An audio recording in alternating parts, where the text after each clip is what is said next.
சாய்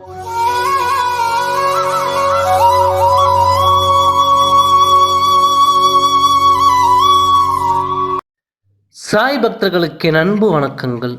ஓம் சாய்ராம். என் அன்பு குழந்தையே, மங்களகரமான மலர்ந்த இந்நாள் முழுவதும் மகிழ்ச்சியான செய்திகளே உங்களை வந்து சேரும். இக்கலியுகத்தில் நம் சாயப்பா தான் பக்தர்கள் பலருக்கும் காட்சி அளித்துள்ளார். பலரிடம் அசரீரியாகவும் பேசியும் உள்ளார். பல பக்தர்கள் வீட்டில் நிரந்தரமாக வாசமும் செய்கிறார். அப்படி நம் சாயப்பா நம்மளை நாடி வர நாம் என்ன செய்ய வேண்டும்? முழுவதுமாக கேளுங்கள். உங்கள் வாழ்விலும் முக்கியமான நாள் மாற்றங்கள் நிச்சயம் நிகழும். சாயப்பா நம் வீட்டிற்குள் வர என்ன செய்ய வேண்டும்? சரி, ஒரு நபரையோ அல்லது உங்களுக்கு பிடித்தமான நபரையோ உங்கள் வீட்டிற்கு அழைக்கிறீர்கள். நீங்கள் அழைத்தவுடன் இதோ வருகிறேன் என நீங்கள் அழைத்த உடனே வந்து விடுவாரா என்ன? இல்லைதானே?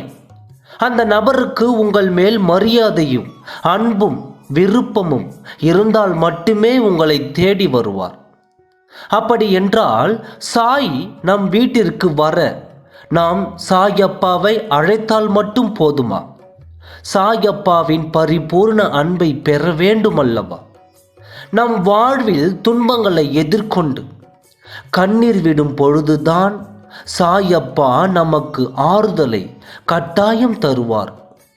ஆனால் எந்த சூழ்நிலையிலும் கலங்காமல், நான் சாயின் பிள்ளை, என்னை எந்த துன்பமும் நெருங்காது, இடையூறுகளை சாயின் துணை கொண்டு வெல்வேன் என்ற மன தைரியத்துடன் நாம் செயல்படும் பொழுதுதான் சாயப்பா நம்மேல் அதீத அன்பை பொழிவார். நமக்கு பிடித்த குணநலம் கொண்ட நபரை நம்மையும் அறியாமல் நாம் நெருங்கி விடுகிறோம் அல்லவா? அப்படியே மன வலிமை கொண்டு வாழ்வாய் எதிர்கொள்ளும் தான் பக்தர்களை சாயப்பா நெருங்கி வருவார். அடிப்படையில் சாயப்பா மீது அசைக்க முடியாத நம்பிக்கை கொண்டால் எதையும் நான் வெல்வேன் என்ற தைரியம் தானாகவே வந்துவிடும். அந்த நம்பிக்கையையும் பொறுமையுமே சாயப்பாவை நம்மை நோக்கி இழுக்கும். சரி, நாம் அழைக்கும் விருந்தினர் நம் இல்லம் தேடி வந்துவிட்டார் என கொள்வோம். இப்பொழுது நாம் அவரை மனம் குளிர உபச்சாரம் செய்வோம். அவருக்கு பிடித்த பண்டம் பலகாரம் என பரிமாறுவோம். இனிய புன்முகத்துடன் உபசரித்து அவர் மனதில் இடம் பிடிப்போம். அப்படி என்றால் நம் சாயப்பா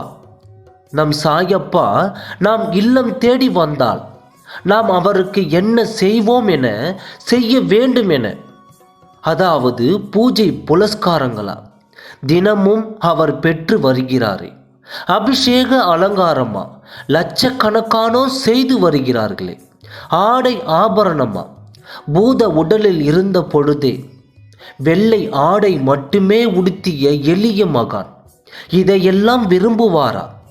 பின் என்னதான் அவர் விருப்பம்? எதை செய்து அவர் மனம் குளிரச் செய்யலாம்? நம் சாய் மகராஜனுக்கும் ஆசைகள் இருக்கிறது. அவர் நம்மிடம் எதிர்நோக்கும் விருந்தோம்பல்.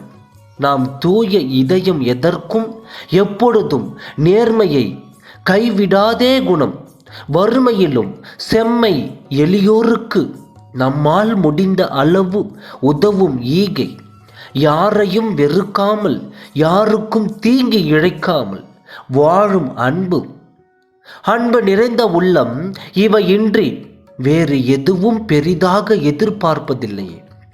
நம் சாயப்பா நம் குணநலங்களையும் நம் வாழ்விலையும் சாயப்பாவிற்கு பிடித்த வண்ணம் மாற்றிக்கொண்டாலே சாயப்பா நம்மை நாடி வருவார். நம் வேண்டுதல்கள் அனைத்தையும் நிறைவேற்றுவார்.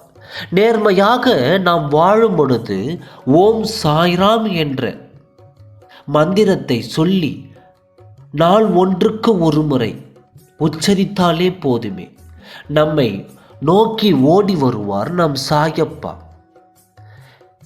வாழ்க்கை என புலம்பிக் கொண்டு இல்லாமல், என்ன வாழ்க்கை என புலம்பிக் கொண்டு இல்லாமல், மனதை செம்மைப்படுத்தி நம்பிக்கையுடனும் பொறுமையுடனும் நம் கடமைகளை நேர்மையாக செய்து கொண்டு வந்தால் நிச்சயம் சாயப்பாவின் கண் பார்வை நம் மீது விழும். நம்மை நாடி நிச்சயம் வருவார். இது சாயப்பாவின் சத்திய வாக்கும் கூட. நம்மிடம் குறை இருப்பின் அதை சரி செய்து கொண்டு சாயப்பாவை மனதார அழைத்தால் அவர் விரும்பிய நம் வாசல் வந்து சேருவார். சாயப்பாவே நம்மை நாடி வந்த பின் இனி என்ன குறைகள் இருந்துவிடப் போகிறது நம் வாழ்வில்?